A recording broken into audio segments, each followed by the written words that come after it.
আসসালামু আলাইকুম রহমতুল্লাহি ওবরাকাতুহ। বিসমিল্লাহ রহমান রহিম।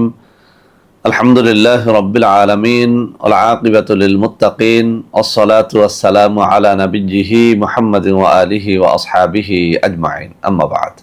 সম্মানিত দিনদার ভাই ও বোনেরা, আজ আমি আপনাদের জন্য অত্যন্ত চমৎকার একটা ভিডিও নিয়ে হাজির হয়েছি। বন্ধুরা আমার, আপনারা অনেকেই জানেন গত কয়েক বছর পর্যন্ত আমি বাংলাদেশের বিভিন্ন প্রান্তে সফর করে বেড়াচ্ছি। আলহামদুলিল্লাহ, যেখানেই যাচ্ছি অসংখ্য অগণিত ভাই ও বোন আমাদের সাথে দেখা সাক্ষাৎ করে নানা রকম সমস্যার কথা তুলে ধরছেন। আমিও আমার সাধ্যানুযায়ী তাদের সাহায্য করার চেষ্টা করে যাচ্ছি। বন্ধুরা আমার, আল্লাহ রাব্বুল আলামিনের কাছে এই প্রার্থনা, আল্লাহ রাব্বুল আলামিন যেন আমাকে আমৃত্যু মানুষের খেদমতে নিয়োজিত রাখেন, আমিন। বন্ধুরা আমার, আজ কথা বলবো শত্রু দমন নিয়ে। আমরা যখন বিভিন্ন এলাকাতে যাই, একদল ভাই ও বোন যেসব সমস্যার কথা আমাদের সাথে বেশিরভাগ সময়ে শেয়ার করে থাকেন, তার মধ্যে একটা হচ্ছে শত্রুর নির্যাতন।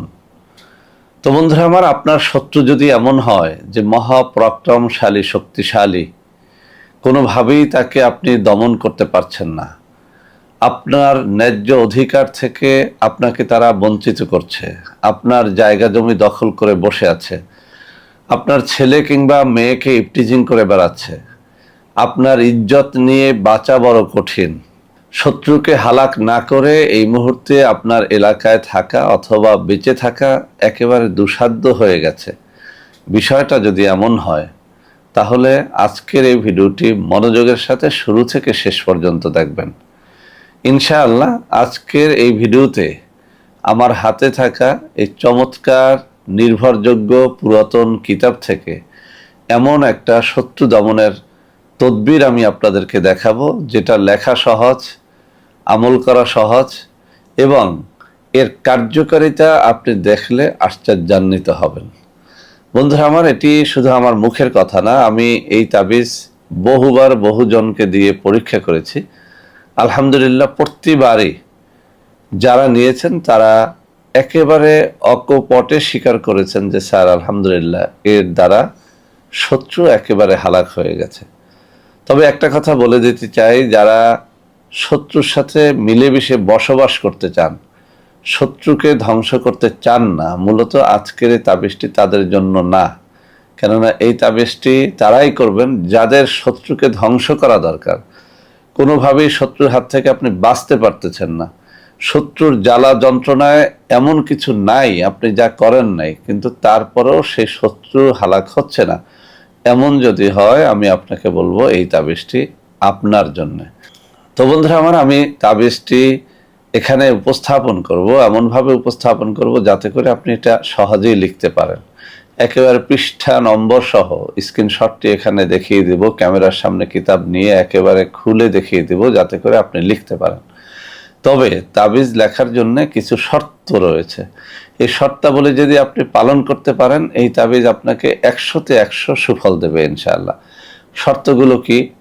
1 নম্বর শর্ত হচ্ছে আপনাকে অবশ্যই নামাজি পরহেজগার ব্যক্তি হতে হবে।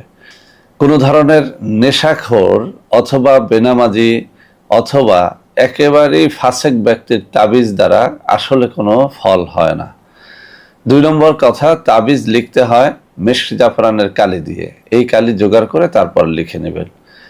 সবথেকে বেটার রেজাল্ট পাওয়ার জন্য গাছের পাতা, ভোজ পাতা নামে একটা পাতা আছে, এই পাতায় যদি আপনি তাবিজ লেখেন তাহলে বেশি ফলাফল পাবেন। আর একটা কথা হচ্ছে, তাবিজ লেখার জন্য আপনি যেদিন লিখবেন ওই দিন যদি রোজা রাখেন অনেক বেশি ফল পাওয়া যায়। আরও বেশি ফল পাওয়ার জন্য রোজা রেখে ভোর রাত্রে জেগে তারপরে যদি তাবিজ লেখেন তাহলেও আরও বেশি ফল পাওয়া যায়। এক কথায় আপনি যত পরিষ্কার দিল নিয়ে ভালো একটা পবিত্র সময় আল্লাহ রাব্বুল আলামিনের একেবারে সান্নিধ্য লাভের আশায় যদি আল্লাহর সাহায্য প্রার্থনা করেন, ইনশাআল্লাহ আল্লাহ রাব্বুল আলামিন আপনাকে এই তদবিরের মাধ্যমে সাহায্য করবেন। তো বন্ধুরা আমার, আমরা দেখে নেব যে তাবিজটা এখানে কি লেখা আছে। বন্ধুরা আমার, এখানে যে কথাটা লেখা আছে শত্রু ধ্বংসের তদবির, দেখেন এখানে কিন্তু শত্রুর সাথে মিলে যাওয়ার তদবির বা শত্রুর সাথে মহব্বত হওয়ার তদবির ইত্যাদি না, এখানে বলাই হয়েছে শত্রু ধ্বংসের তদবির। এই জন্যই আমি ভূমিকায় বলেছি যারা শত্রু ধ্বংস করতে চান না তাদের জন্য এটা না।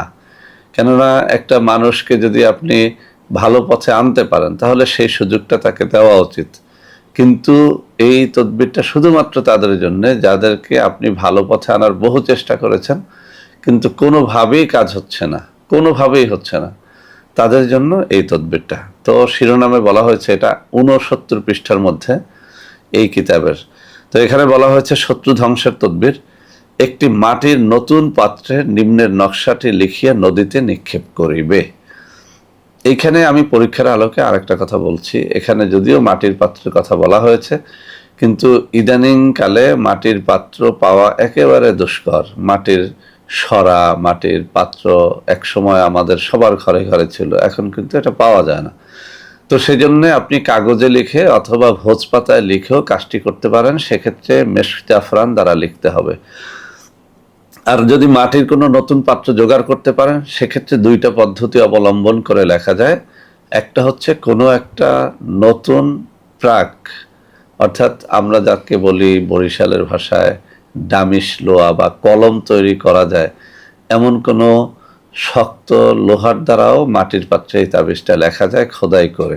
আর একটা হচ্ছে পরিষ্কার মাটির পাত্রের মধ্যে মেশক জাফরানের কালি দ্বারা, অর্থাৎ ফাউন্টেন পেন দ্বারা আপনি মাটির পাত্রের মধ্যে নকশাটি লিখতে পারবেন। তো বলা হয়েছে একটি মাটির নতুন পাত্রে নিম্নের নকশাটি লিখিয়ে নদীতে নিক্ষেপ করিবে। নকশা এই, আমি নকশাটা দেখাই দেওয়ার আগে আরও কয়েকটা নিয়ম বলে দিচ্ছি। আপনি যদি নকশাটা শুক্রবারে নিক্ষেপ করতে পারেন বেশি ফল পাবেন, আমি পরীক্ষা করে দেখেছি। আর একটা কথা হচ্ছে কিছু কিছু শত্রু এত বেশি ভয়ঙ্কর যে তাদেরকে একবারে কাজ হয় না। সেক্ষেত্রে আপনি প্রতি শুক্রবার, এরকম 7 শুক্রবার করতে পারেন, 3 শুক্রবার করতে পারেন, 2 শুক্রবার করতে পারেন, 1 শুক্রবারও করতে পারেন। অর্থাৎ আপনি যতক্ষণ পর্যন্ত না শত্রু দমন হবে, ধ্বংস হবে, ততক্ষণ পর্যন্ত এই কাজটি করা যেতে পারে। শুক্রবার ছাড়াও এই কাজটি শনিবার মঙ্গলবারে করা যেতে পারে। এছাড়াও আমি বিভিন্ন সময় জরুরি কাজের জন্য কখনো রোববার সোমবারেও কাজটি করে দেখেছি, ফল পেয়েছি।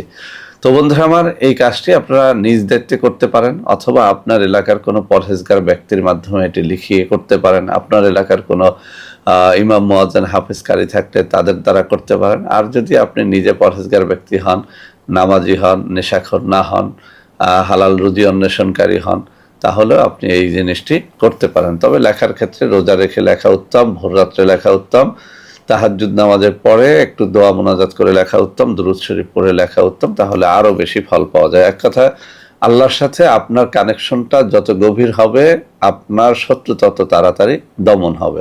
তো বন্ধুরা আমার, আমি তাবিজটি এখন আপনাদের সামনে উপস্থাপন করছি। দেখুন, এই যে আমার বাম হাতের আঙ্গুলিগুলো নাড়াচ্ছি, ঠিক ওই জায়গাটায় নকশাটা লক্ষ্য করেন। এছাড়াও এই পৃষ্ঠায় আরও তদবির রয়েছে, সেগুলো আপনারা নিয়ে নিতে পারেন। ওগুলো একটু কঠিন বিধায় আমি উল্লেখ করলাম না। এই যে আমার বাম হাতের আঙ্গুলিগুলো নাড়াচ্ছি, এই যে আমার বাম হাতের আঙ্গুলিগুলো নাড়াচ্ছি, এই বরাবরে যে নকশাটি রয়েছে, এই নকশাটি মূলত মাটির পাত্রে লিখে, অথবা মাটির পাত্র না পাওয়া গেলে কাগজ এবং ভোজপাতাতে লিখলেও কিন্তু এটির ফল পাওয়া যাবে। নকশাটি আমি ক্যামেরার আরও সামনে নিয়ে যাচ্ছি যাতে আপনারা সুন্দর করে বুঝতে পারেন। আশা করি আপনারা এখান থেকে এখন একটা স্ক্রিনশট নিতে পারবেন। বন্ধুরা আমার, এইসব তাবিজ তদবির ছাড়াও অনেকেই আমাদের সাথে বিভিন্ন কারণে দেখা সাক্ষাৎ করতে চান। তারা আমাদের এই হাতে ধরা কাগজটিতে যে নম্বর রয়েছে, এই নম্বরে যোগাযোগ করে আমার সাথে দেখা সাক্ষাৎ করতে পারবেন, এমনকি আমার সাথে ভিডিও কলে কথাবার্তাও বলতে পারবেন। প্রতারক চক্রের হাত থেকে বাঁচার জন্য অবশ্যই আমার হাতে ধরা এই কাগজের মধ্যে থাকা নম্বর ব্যতীত অন্য কোনো নম্বরে আপনারা যোগাযোগ করলে কিন্তু প্রতারিত হবেন। তো বন্ধুরা আমার, আশা করি আজকের এই তাবিজটি ওই সমস্ত বন্ধুদের খুব বেশি কাজে লাগবে যারা শত্রুকে ধ্বংস করতে চান। শত্রু ধ্বংসের এর থেকেও অনেক দামি, কম দামি বিভিন্ন রকমের তাবিজ আমাদের কাছে রয়েছে। আপনারা ইচ্ছে করলে আমার হাতে দেখানো নম্বরে যোগাযোগ করে সরাসরি আমার সাথে আমার বিভিন্ন অফিসে দেখা সাক্ষাৎ করেও সাহায্য নিতে পারবেন। সবাই ভালো থাকবেন। আল্লাহ হাফেজ। আসসালামু আলাইকুম ওয়া রাহমাতুল্লাহি ওয়া বারাকাতুহু।